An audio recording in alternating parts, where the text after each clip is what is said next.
Salut, j'espère que vous allez bien, chers abonnés, chers spectateurs, chers communautés. Quant à moi, je vais hyper bien. Dans tous les cas, je vous le souhaite de votre position géographique. Aujourd'hui, j'aimerais que nous débattions sur un sujet vraiment pertinent. La loi. La loi, est-ce que ça a été créé pour l'être humain dans son intérêt ou pour persécuter l'être humain en général?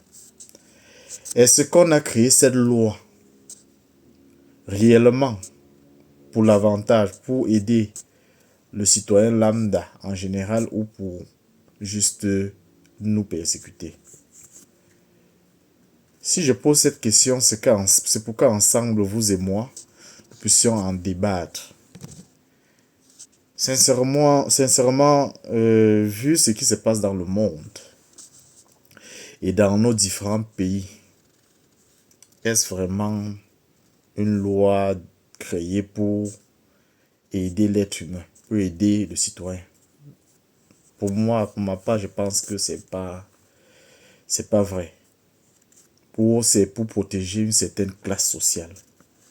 Si je veux peut-être prendre une partie de la loi, le droit subjectif par exemple, de manière subtile, la définition de cette partie de la loi, c'est, on nous dit que c'est juste, comment dirais-je, ça désigne certaines prérogatives juridiques, certains avantages que la justice permet aux citoyens lambda de bénéficier de certains avantages et de s'épanouir.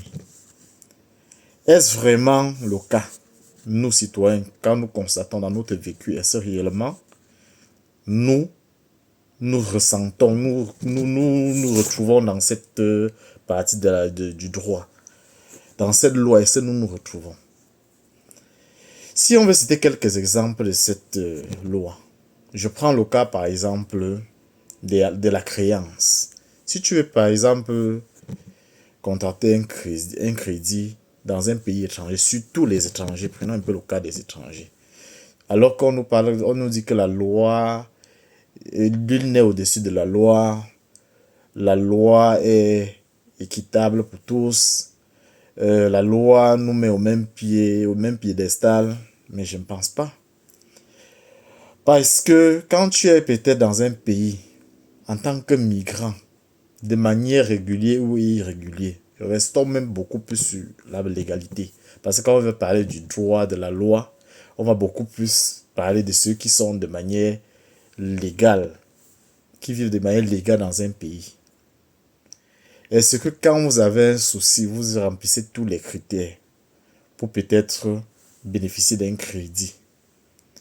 Est-ce que quand vous allez postuler pour ce crédit, vous êtes traité comme tous les citoyens lambda de ce pays, genre comme l'autochtone de ce pays? Je pense que non. Quand tu t'approches pour peut-être bénéficier de ces avantages, tu te rends compte que il y a une partie de cette même loi ou de ce bien qui privilégie les natifs au détriment des étrangers. Si on veut prendre encore un exemple peut-être de la communication, on dit aussi ce même droit nous permet de dire ce que nous pensons. Ça nous permet de nous exprimer librement. Est-ce que cette liberté d'expression dans ces pays-là, nous avons vraiment ce droit? Je pense que non. Dès que nous dénonçons quelque chose, nous nous sentons encore de plus en plus persécutés. C'est là où on nous rappelle encore que nous ne sommes pas chez nous. Dès que nous avons un petit souci et qu'on dénonce, on subit des menaces de toutes sortes. Les frères, le sujet de ce soir, c'est pour qu'ensemble nous puissions non seulement donner nos avis, non seulement pour dénoncer cette injustice que nous subissons. Parce qu'un étranger dans un pays subit plus de pression de tout genre, contrairement aux natifs de ce pays. Mais est-ce que cette loi-là tient compte de ça? Non. Il s'en contrebalance, il ne gère pas tout ça.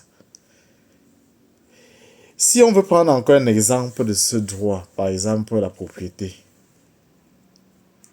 est-ce que nous avons souvent, nous nous ressentons protégés dans notre milieu où on vit?